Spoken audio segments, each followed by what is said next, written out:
You ask Tiger to calculate. This deals with the order of operations. The final result is negative 84,685.121. Let's solve it step by step.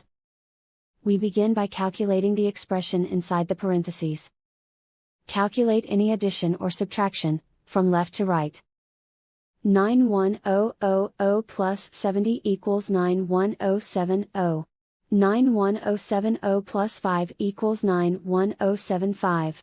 91,075 minus 546 equals 90529.